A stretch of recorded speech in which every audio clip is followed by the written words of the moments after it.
সমৃদ্ধ সংস্কৃতি এবং অবিশ্বাস্য সৌন্দর্য সত্ত্বেও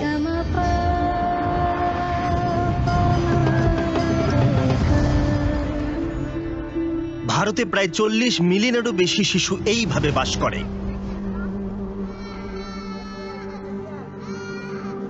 এবং এই পরিস্থিতি আরো খারাপ হয় যখন তারা কোনো পরিবার ছাড়াই বেড়ে ওঠে।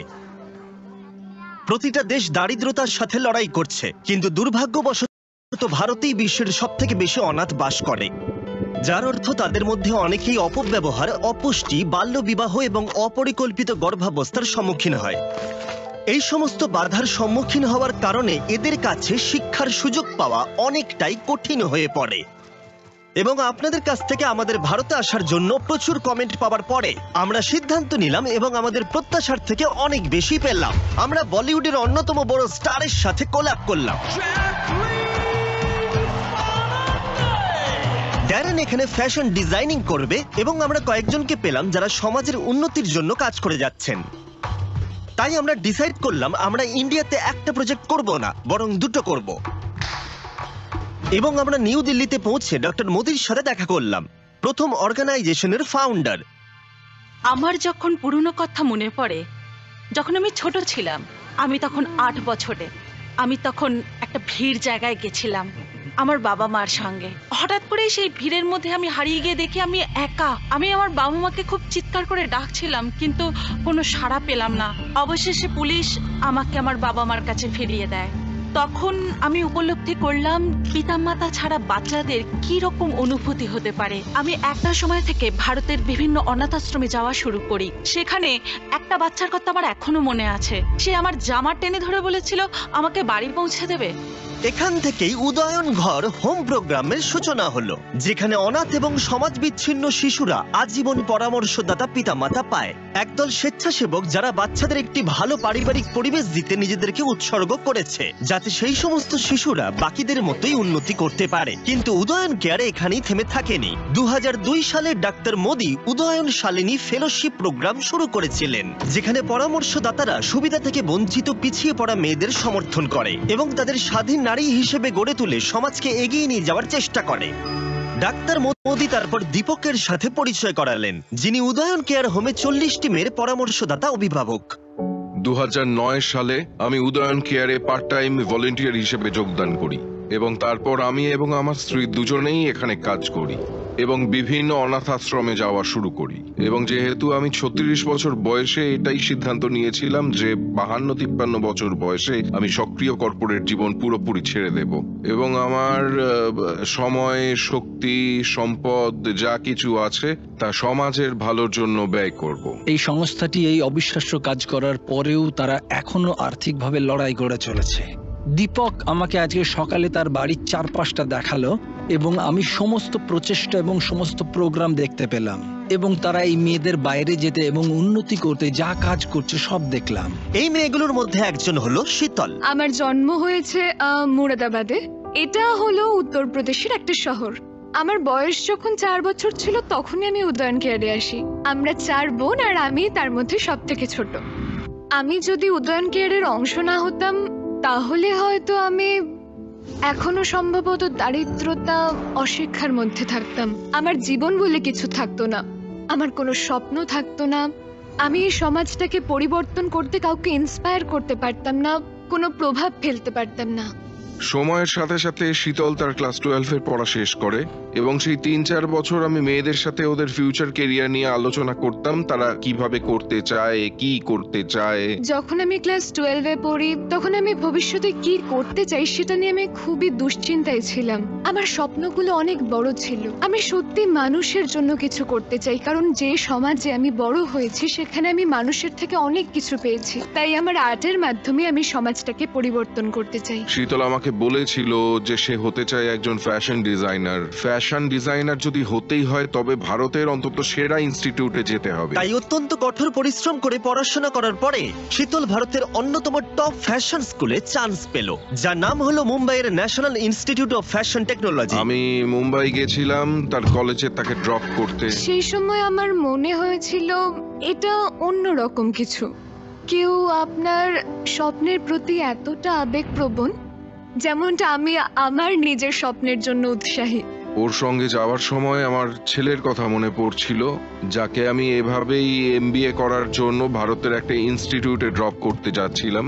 এটা অনেকটা মানে কেউ তোমার পেরেন্টস না হয়েও তোমার জন্য এত কিছু করছে, তোমার স্বপ্ন পূরণ করছে, তাই একটা ফিলিংস নিজে থেকেই তৈরি হয়ে যায়, যেটা একজন মেন্টরের থেকেও অনেক বেশি।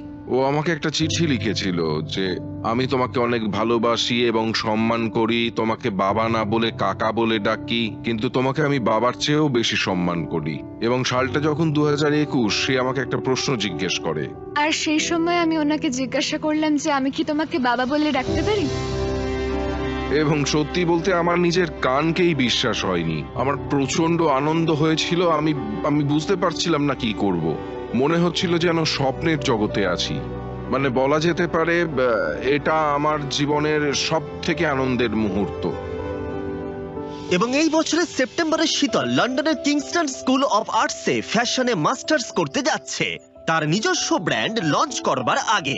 আর যদি কোনো কারণে আমি ধনী হয়ে যাই, তবে অবশ্যই আমি চেষ্টা করব বাচ্চাদের জীবনে একটা পরিবর্তন আনতে। যেমন আমি নিজে বাচ্চাদের দত্তক নিতে চাই, কারণ আমি মনে করি বাচ্চাদের জন্য এবং সমাজের জন্য আমরা অনেক কিছু করতে পারি। দীপকের এই সমস্ত মেয়েদের উপরে প্রভাব দেখে আমরা এতটাই বিস্মিত হয়েছিলাম যে আমরা তাদের জন্য বিশেষ কিছু করতে চেয়েছিলাম। তাই ড্যান তার অনেক দিনের বন্ধু জ্যাকলিন ফার্নান্ডেজের কাছে পৌঁছালো। যদি তোমরা না জানো তাহলে বলে দিই, জ্যাকলিন হলো একজন আইকনিক বলিউড স্টার যার অনেক ফলোয়ার।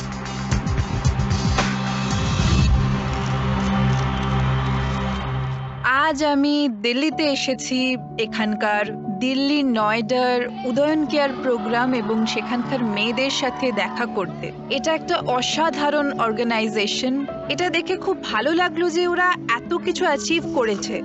জ্যাকলিন সত্যিই তাদেরকে চমকে দিয়েছিল, কিন্তু আরেকজনকে সারপ্রাইজ দেওয়া বাকি ছিল। শীতল হলের থেকে অনেক দূরে একটা রুমেতে বসেছিল, যেখানে আমরা তার ইন্টারভিউ নিচ্ছিলাম, এবং সেটা জানতো না যে জ্যাকলিন এখানে এসেছে। তাই ড্যান এবং জ্যাকলিন শীতলকে চমকে দেবার একটা প্ল্যান করলো। আমি ভেতরে যাব আর ক্যামেরার পেছনে দাঁড়িয়ে ওকে প্রশ্নগুলো জিজ্ঞেস করব, আর তুমি এসে ওকে চমকে দিও। আমি এখন পিছনে দাঁড়িয়ে আছি শীতলকে সারপ্রাইজ দেব বলে। এটা একটা দারুণ মুভমেন্ট হতে চলেছে। আমি এখন খুবই এক্সাইটেড। তুমি কি এর আগে কখনো কোনো সেলিব্রিটির জন্য ড্রেস ডিজাইন করেছো? না না না, আমি তো এই সবে কলেজ থেকে পাস আউট হয়েছি, তেমন কিছু করা হয়নি। হাই, হ্যালো, আপনার সাথে দেখা করে খুব ভালো হ্যালো লাগলো। শীতল। Hi. শীতল এমন একজন মেয়ে যে প্রতিকূলতার বিরুদ্ধে হার মানেনি, এবং যে বলিউডের অন্যতম বড় স্টারের ড্রেস ডিজাইন করতে চলেছে, যার নাম জ্যাকলিন ফার্নান্ডেজ। ওর সাথে দেখা করে আমি খুবই অবাক হয়ে গিয়েছিলাম। মানে সে একজন তরুণী হিসেবে কতটা আত্মবিশ্বাসী ছিল। ও খুবই ট্যালেন্টেড। আমার মনে হয় উদয়ন কেয়ার এই মেয়েদের খুবই যত্ন নিয়েছে। মানে ওরা যেভাবে ওদের বড় করেছে। এই ড্রেস তৈরি করতে 3 মাস সময় লাগবে, তাই জ্যাকলিন চলে যাবার পরে ড্যানের জন্য কিছু করবার কথা ভাবলো। ড্যারেনের সাথে দেখা হওয়ার পর থেকে ও বলেছে ও আমাকে একটা রেড ড্রেস বানিয়ে দেবে। তার কারণটা কি সেটা আমি নিজেও জানি না। আসলে আজ ওর জন্মদিন, আর জন্মদিনের উপহার হিসেবে আজ ওটা তৈরি করতে ও যাচ্ছি। হ্যাঁ, কিন্তু আমি যেটাই বানাই না কেন তোমাকে পড়তে হবে, এটাই ডিল। ডিল। ঠিক আছে। কিন্তু ড্যারেন প্রথমে শীতলের কাছ থেকে সেলাইয়ের কাজ শিখলো। এগুলো হচ্ছে খুব পুরনো মেশিন। আপনাকে মেশিনে ঠিক করে সুতোটা ঢোকাতে হবে, আর জামার কাপড়গুলো ঠিকভাবে ম্যানেজ করতে হবে। এগুলো অনেক পুরনো মেশিন, যেগুলো আমার মনে হয় না যে ও সেটা খুব ভালো করে বুঝতে পারলো। এইভাবে ও, আমরা আচ্ছা। হাত রেখে এটাকে স্টিচ করি। আর এটা আমি এটা জানি, কিন্তু আমি আসলে তোমার পরীক্ষা নেওয়ার জন্য এটা করলাম। তাই শীতলের সাহায্য সত্ত্বেও ড্যারেনের কনফিডেন্স খুব বেশি ছিল না। এটা একদিন অ্যান্টিক টুকরো হয়ে যাবে, আর সেদিন এটা বিক্রি হবে হয়তো $। আমি আশা করবো ওর এটা পছন্দ হবে। আমি মন থেকে বানিয়েছি। এই যে ড্যান, আশা করবো তোমার পছন্দ হবে। আমার মনে হয় এটা দারুণ হয়েছে। আমার ভালো লেগেছে। এই ড্রেসটা পরে আমাকে কেমন লাগছে তোমাদের? দারুণ লাগছে। এই দেখো, তাহলে কি এটাই আমার রিয়েল বার্থডে প্রেজেন্ট? তুমি কি বলতে চাইছো? এটা শুনে আমি খুব কষ্ট পেলাম। যদি আমি এটা পরি তাহলে আমাকে প্রেগনেন্ট মহিলার মতো দেখাবে। সেলাইয়ের ক্লাস ছাড়াও উদয়ন কেয়ার হাজার হাজার মেয়েকে মেন্টরিং এবং ব্যক্তিগত উন্নয়নে সাহায্য করে, যা তাদের ব্যক্তিগত জীবনে এগিয়ে যাওয়ার ক্ষেত্রে পথ অনুকূল করে। দীপক সম্বন্ধে এটাই বলতে পারি যে এতদিন আমি যতজনের সঙ্গে দেখা করেছি, দীপক তাদের মধ্যে সব থেকে বেশি ইন্সপিরেশনাল। এবং আমি এদের দেখে এতটাই বিস্মিত হয়েছি যে এই সংস্থাটি এই তরুণদের কতটা গভীরভাবে প্রভাবিত করেছে এবং তাদের জীবনে এমন একটা সুযোগ দিয়েছে যা অন্য কোথাও এরা পেতই না। কিন্তু যেহেতু দীপক এতগুলো মেয়ের যত্ন নেন, তাই প্রয়োজনীয় অর্থ জোগাড় করার জন্য তাকে ক্রমাগত কঠিন লড়াই করে যেতে হয়। দীপক এমন একজন সহৃদয় এবং উদার মনের মানুষ যিনি এখানের সমস্ত মেয়েদের খুবই যত্ন নেন এবং তাদের আরো উন্নতির পথে নিয়ে যাওয়ার চেষ্টা করে চলেছেন। তাই আমরা চেয়েছিলাম দীপক যেন তার প্রয়োজনীয় রিসোর্স পায়, যাতে সে আগামী বছরগুলোতে আরো বেশি মেয়েকে সাহায্য করতে পারে। আমরা আপনাকে যতটা সম্ভব সাহায্য করতে চাই।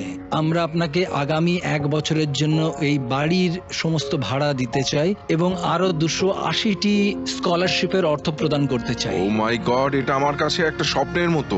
অনেক অনেক ধন্যবাদ আপনাদের সবাইকে। কোনো ব্যাপার না। এই স্কলারশিপের সাহায্যে 280 জন মেয়ে সুযোগ পেতে চলেছে পরামর্শ পাবার, শিক্ষা পাবার এবং স্কিলগুলোকে আরো ভালো করে শেখার, যা তাদের জীবনকে আরো বেশি উন্নতির পথে এগিয়ে নিয়ে যাবে। এবং এছাড়াও আমরা আপনাকে আইটির সমস্ত সরঞ্জাম দিতে চাই। আমরা শুধু এই সংস্থার দ্বারাই নয়, ভারতের জনগণের দ্বারা এতটাই অনুপ্রাণিত হয়েছি যে আমরা ইতিমধ্যেই এখানে আরো অনেক কিছু করার দিকে নজর দিতে এটা চাই। দারুণ, এটা অসাধারণ একটা পরিকল্পনা। এটাই সমাজের অনেক উপকার হবে। আমি বলতে চাইছি, আমি এই সমাজের জন্য কি কি করতে পারি একজন ইন্ডিভিজুয়াল হয়ে। আর আমরা প্রত্যেকে যদি এইভাবে ভাবি, তাহলে এই পৃথিবীটা বসবাসের যোগ্য হবে। আমার এটাই মনে হয়। 3 মাস সময় ধরে ড্রেস ডিজাইন করার পরে শীতল অবশেষে জ্যাকলিনকে ড্রেসটা দেখানোর জন্য রেডি করে ফেললো। তাই দীপকের সাথে আমরা তাকে নিউ দিল্লি থেকে মুম্বাই নিয়ে গেলাম। 3 মাস কঠোর পরিশ্রম করার পরে শীতল অবশেষে সফল হয়েছে, কিন্তু সে জানতো না জ্যাকলিনের রিয়াকশন কি হবে। কিন্তু অবশেষে সেই সময় চলে এলো। এইটাই কি সেই হ্যাঁ, ড্রেস? এই ড্রেসটাই আমি আপনার জন্য বানিয়েছি। শীতল, ও মাই গড, আমার এটা খুব পছন্দ হয়েছে। টাডা! এটা খুবই ভালো হয়েছে। এটা পরে আমার খুবই ভালো লাগছে। এটা পরার পর থেকে আমি সত্যি খুব পাওয়ারফুল ফিল অনেক করছি। অনেক ধন্যবাদ। তুমি এত ইয়াং আর এই পেশায় নতুন হয়েও এত ভালো কাজ করেছো। আমি খুবই অবাক হয়েছি তোমার গুণ আর এত দক্ষতা দেখে।